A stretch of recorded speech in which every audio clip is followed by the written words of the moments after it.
श्री हरि शरणम। आप सभी स्वस्थ, प्रसन्न और दीर्घायु हों, ऐसी मेरी हार्दिक शुभकामना है। योग, आयुर्वेद और अध्यात्म बने अगर हमारे जीवन का आधार, तो अवश्य में एक सुखी, स्वस्थ और दीर्घायु जीवन हमें प्राप्त होगा। आज आइए चर्चा कर लेते हैं एक बहुचर्चित विषय के बारे में। क्योंकि आजकल मौसम बदल रहा है, सर्दियां दस्तक दे रही हैं और कहीं कहीं कुछ इलाकों में सर्दियां आ भी चुकी हैं।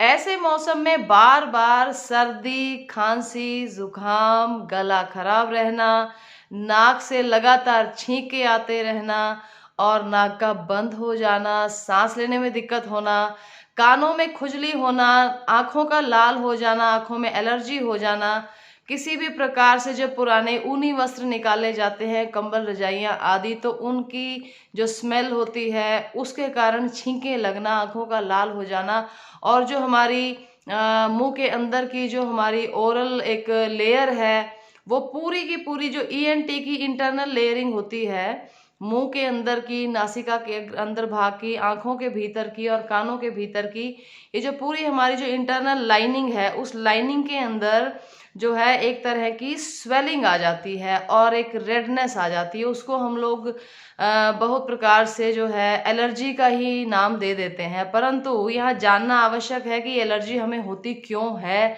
और क्या कोई ऐसा छोटा सा उपाय हो सकता है जिससे कि हम इस समस्या से हमेशा हमेशा के लिए छुटकारा पा जाएं। जी हाँ, आयुर्वेद के अंदर ऐसे कुछ हमारे सिद्धांत हैं जो ये बताते हैं कि इस एलर्जी का कारण क्यों है बार बार छींके आना, बार बार नाक बंद हो जाना, बार बार नाक बहना, गला खराब रहना, छाती में कंजेशन हो जाना। इसको समझने की जब हम कोशिश करें तो जिस समय पर मौसम बदलता है, सावन और भादव मौसम जब चला जाता है वर्षा ऋतु का, तो उसके पश्चात फिर मौसम के बदलाव का समय प्रारंभ हो जाता है। ऑटम सीजन जिसको कहा जाता है, पतझड़ का जो मौसम होता है, तो ऐसे इस काल में बहुत तेज हवाओं का चलना और रूखी सूखी हवाएं चलती हैं, पश्चिम की हवाएं चलने लग जाती हैं जिसको पिछुआ हवा बोलते हैं। तो इन हवाओं के अंदर बर्फीली हवाएं होती हैं, सर्द होती हैं और ड्राइनेस बहुत ज़्यादा होती है। तो समझ के देखिए कि इस मौसम में हमारी जो त्वचा, जो हमारे बॉडी के ऑर्गन सबसे ज़्यादा बाहर के एनवायरनमेंट के स्पर्श में आते हैं, वो कौन है? वो है हमारा फेस और हमारे जो ओपन हैंड्स और लेग्स का छोटा सा पैरों का जो पार्ट है, इतना ही आता है। तो यहाँ पर समझने की बात यह है कि ज़्यादातर वो सूखी हवाओं में से ही हमें श्वास लेने के लिए लगातार नासिका के मार्ग से सांस अंदर लेनी पड़ती है। ऑक्सीजन को पूरा करने के लिए अब जब हमारी नासिका से वो हवाएं सर्द और सूखी और ड्राई जब अंदर जाती हैं, तो जिन मनुष्यों की प्रवृत्ति वात प्रधान है, वायु शरीर में व्याप्त ज्यादा हो गई है, वात की वो चीजें ज्यादा खाते हैं, या शरीर में वायु जो है वो रुकती है, जिनका पेट फूला हुआ है, जिनके शरीर में फुलावट रहती है, वो समझ लो कि वायु तो उनके शरीर में है ही है और अत्यधिक वायु है।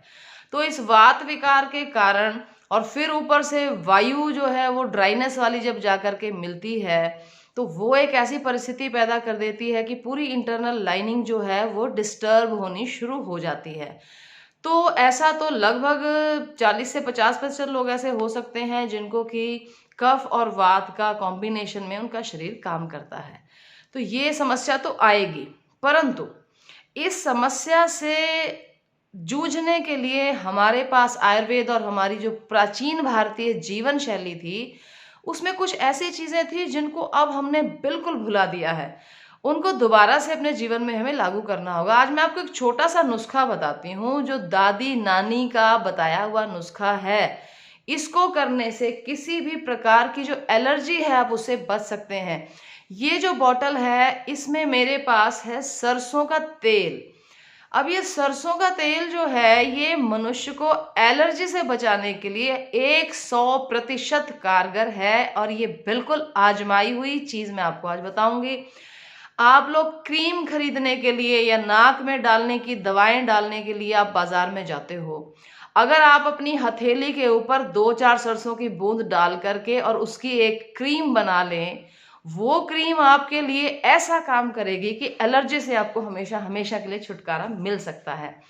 कैसे करना है इस कार्य को, उसको पहले आप समझ लें। सबसे पहली बात तो ये है कि हमारे सारे शरीर को वायु के प्रभाव से बचाने के लिए हमें ड्राइनेस से बचना चाहिए। जितनी हमारी इंटरनल बॉडी के अंदर ड्राइनेस जाती रहेगी, ये जो ड्राइनेस सबसे पहले हमारी नाक को अटैक करती है, मुंह को अटैक करती है, आंखों और कानों को अटैक करती है, धीरे धीरे थ्रोट पे अटैक चला जाता है, वही सूखापन और ड्राइनेस फिर हमारे लंग्स तक जाता है और धीरे धीरे भोजन नली में से होती हुई वो ड्राइनेस और जो वात की प्रवृत्ति है वो पूरे शरीर में जब व्याप्त हो जाती है, तब ये एलर्जी और छींकों और सर्दी जुकाम की बीमारी ऐसी हो जाती है जो बार बार रिपीट होती रहती है। तो जब ये हमारे पेट तक या नाभि तक जब ड्राइनेस और वात का प्रकोप पहुंच जाए तो समझ लेना कि बार बार छींके आएंगे। कितनी बार एंटीबायोटिक्स खाओगे, कितनी बार आप एलर्जी की गोलियां खाओगे, वो गोलियां लिवर को भी तो खराब करेंगी। अब आइए समझें कि हमें अपनी नाभि से लेकर के कैसे निकाल कर बाहर करना है इस रोग को। और इस जो एंट्रेंस है रूखेपन और ड्राइनेस और सूखी हवाओं को जो झेलता है, वहां पर ही हमें एक गार्ड को लगाना है, एक चौकीदार को बैठाना है जो हमारे शरीर को सशक्त करेगा, मजबूत करेगा। आइए मैं आपको बता दूं कि वो गार्ड कैसे बनेगा, आपको कैसे तैयार करना है। ये कुछ सेकंड्स का काम है। प्रतिदिन जब आप स्नान करें, ध्यान से मेरी बात को सुने, नहाने के बाद आपको क्या करना है, आपको अपनी हथेली के ऊपर इस तरह से डालनी है 8 से 10 बूंदें। ये वो सरसों का तेल है जिसको हमने कच्ची घानी पर गांव में इसको निकलवाया सरसों दे करके। ये बिल्कुल प्योर होना चाहिए। मैं आपको ऐसे एड्रेसेस दे सकती हूँ जहां से आप निकलवा सकते हैं। आप जहां भी रहते हो अपने गांव में आसपास पता करें। तो सरसों के तेल में आपको डालनी है लगभग आधी मात्रा में, जितनी आपने तेल लिया उससे 2-4 बूंदे कम करके आपको पानी की डालनी है। और फिर अपनी इन 2 उंगलियों से इसको इस प्रकार से आपको ऐसे आप इसको घुमाते रहें। 2-4 बूंद पानी की और डालें और इसको देखिए आप इस तरह से जब घुमाएंगे, ये देखिए मेरा ख्याल है 2 या 3 सेकंड्स ही हमने घुमाया है और ये आपके लिए क्रीम जो है वो बन करके तैयार हो गई। अगर आप देख सकते हैं तो ये बिल्कुल सफेद रंग की जो है, एक ही दिशा में आप इसको घुमाते जाएं। और ये एक मलहम जो है बहुत शानदार, ये मलहम ये देखिए आप, ये एक मलहम, एक क्रीम जो है ये मैं आपको दिखा रही हूँ अगर आप देख सकें। अब इस क्रीम को आपको इस चिटली उंगली के साथ ऐसे लगा करके दोनों नासिका छिद्रों में ऐसे आपको लगाना है।